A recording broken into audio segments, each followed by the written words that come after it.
Okay, we've learned two reactions that use organophosphorus reagents to make alkenes. And one of those is the Wittig, and one of those is the Horner-Wadsworth-Emmons. And so let's see how these fare against one another. Let's look at the Wittig. The Wittig starts off with triphenylphosphine, and we end up reacting this with some kind of primary halide. You can go with this particular one. And remember, this has got to be primary.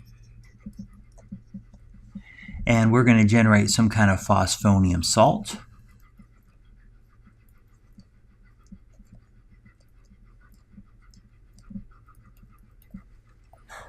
There we go. And I'm going to combine a couple steps. If we treat this with base, and for this particular reagent, sodium methoxide would be fine, and then we treat it with an aldehyde, we will get this as the product. Great. You know, we can do the same thing with the Horner-Wadsworth-Emmons. Instead, we're going to treat with a different phosphorus reagent. Triethyl phosphite. Let's use the exact same halide. And we generate a slightly different structure here. I'm going to condense it a bit.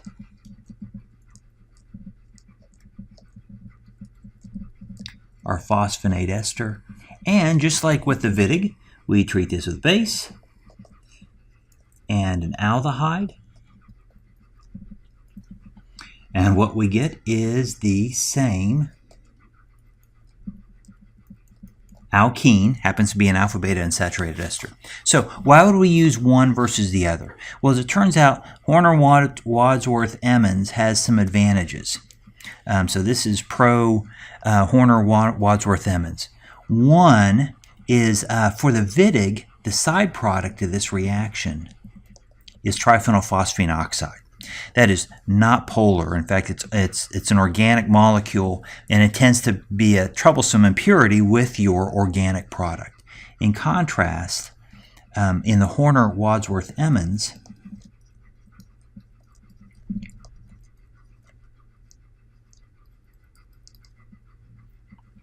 we form this phosphate ester, and this is water soluble. So we can actually just wash this side product away with water. So that's an advantage. It's easier to purify the product you get. Number two is nucleophilicity. So I'm going to do something which I rarely do. I'm going to change colors. Let's go with this kind of reddish.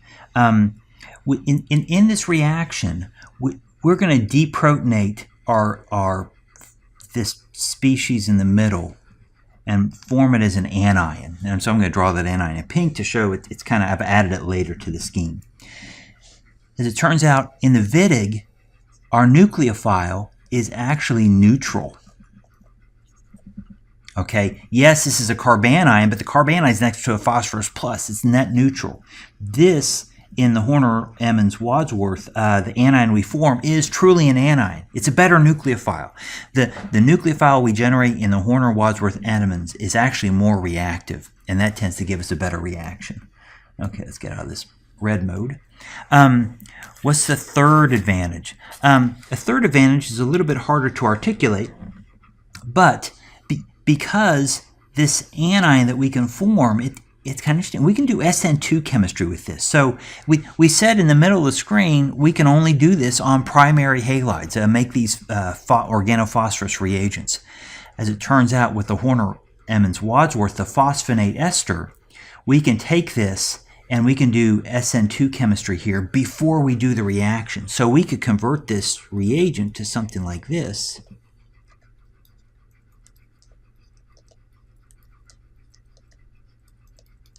And do another SN2 reaction with another primary halide, and then do our reaction. So we can put more groups off of this central carbon than we can easily do with the Wittig.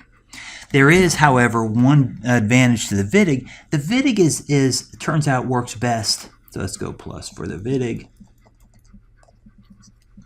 The Wittig is much better if you have a simple alkyl group. So for the Horner-Emmons, we said, oh, we'll need an electron withdrawing group here.